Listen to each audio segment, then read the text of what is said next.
매일 쏟아지는 글로벌 경제 뉴스, 정확한 통찰과 분석을 통해 쉽고 빠르게 전해드립니다. 여기는 KB증권 마블TV입니다.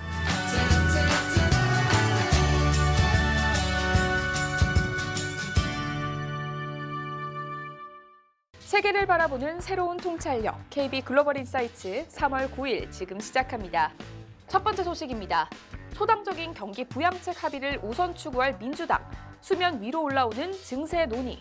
조 맨친 상원의원이 초당적 합의를 통해 경기 부양책을 추진해야 한다고 주장하면서 증세를 요구했습니다. 보수 성향이 우세한 웨스트 버지니아주를 지역구로 두고 있는 맨친 상원의원은 민주당 내에서 가장 보수적인 인물인데요. 현재 상원의 구도상 맨친 상원의원의 존재는 매우 중요합니다. 상원에서 민주당과 공화당이 각각 50석씩 확보하고 있으므로 민주당에서 한 명의 이탈자만 발생해도 예산 조정 절차를 통한 법안 처리가 불가능하기 때문인데요.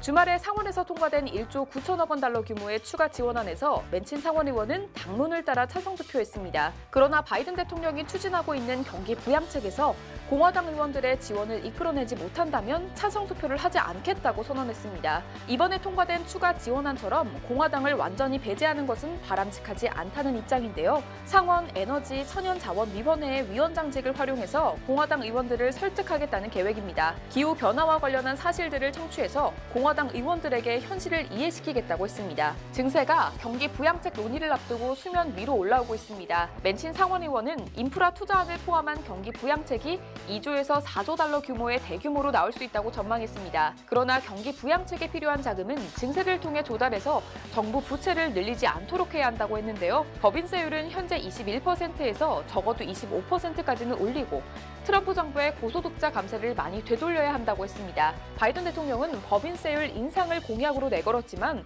당선 이후에는 언급이 없었습니다. 하지만 과세의 형평성을 높이겠다는 이유로 트럼프 정부에서 통과시킨 고소득자 감세를 부분적으로 되돌릴 가능성은 있습니다.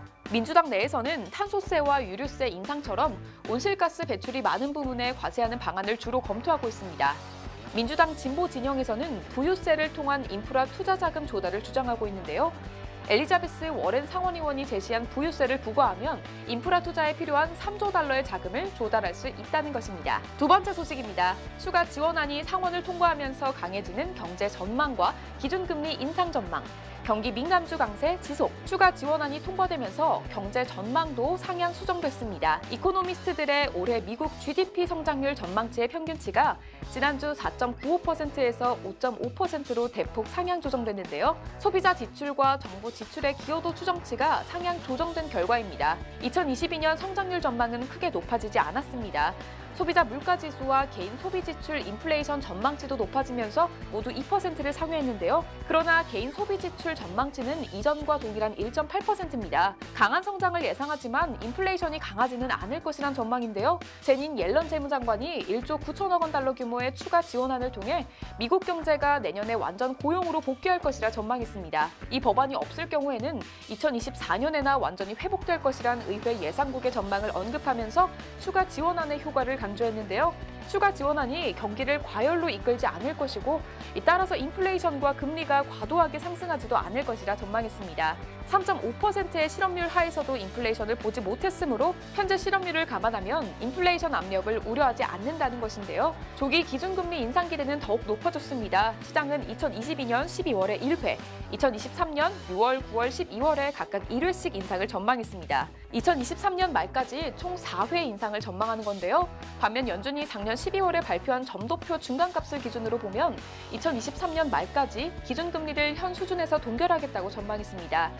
다음 주 FOMC 이전에 통과될 추가 지원안을 반영해서 FOMC 점도표도 2023년을 중심으로 상향 조정될 전망입니다. 경기 회복 기대를 반영해서 경기 민감 업종 중심의 상승세가 지속되고 있습니다.